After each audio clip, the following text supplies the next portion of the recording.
Audits are a procedure by which we check our internal controls. Our internal controls are a method of double-checking that we have proper security, that our employees only have access to the areas that we want them to, and most importantly, to ensure the accuracy of our financial statements. In doing so, we also want to make sure we have a good archival system. Now, backups are not only good for disaster recovery, but they're also great when you're going through an audit or if you're answering questions to the accountant that came in a preceding period. The procedures for internal controls are very logical. First, do you lock up your blank checks? Do you account for missing numbers? One of the first methods that we can tell if things are missing in the book is just to look at a missing check report and see that every check has been accounted for. Also, have an employee handbook. Employee handbooks set the policies and the procedures for our accounting activities. It's very important to let your employees know that you value your company integrity. Keep in mind that workers who observe unethical conduct are more likely to rationalize it. If you're letting people, quote, get away with things, the odds are I'll try it too. Make sure you also have a means for a dissatisfied employee to voice frustrations.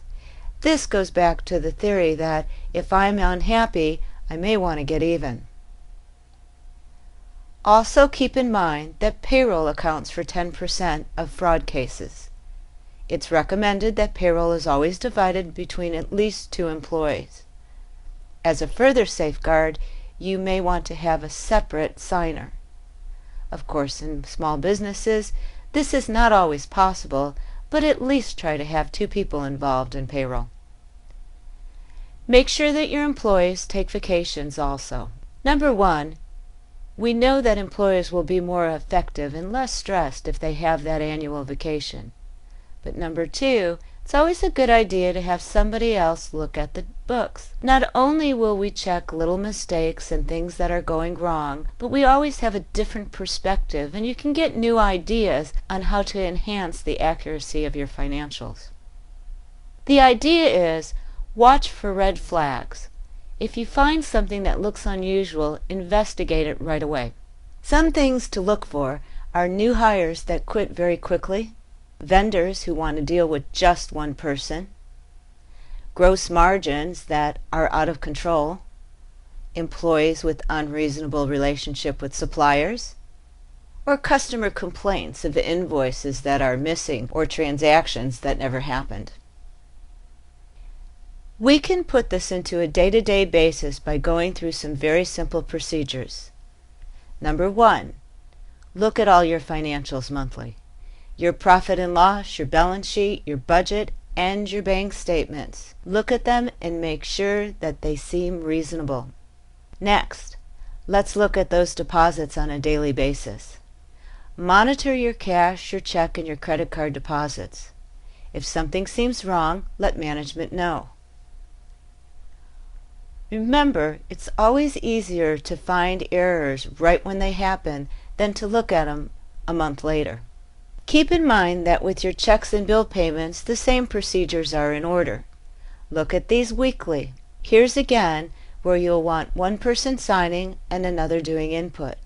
Many businesses now like to take advantage of online payments where I can go in and put all your bills ready to be paid, and then as the owner, you just simply go in once a week and authorize them all. I can still do your activities, but I do not have signing authority.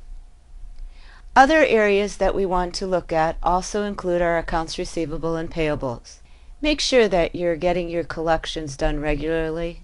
Make sure your billings do not look unusual or higher than normal. And always review write-offs and credits on the account. Finally, look at payroll. You're going to review for unauthorized overtime, for an unusual raise. Also look at your new hires and your terminations. Make sure everything is in order. Internal controls are simply being involved in your financials. Take the time to put a good set of procedures into place.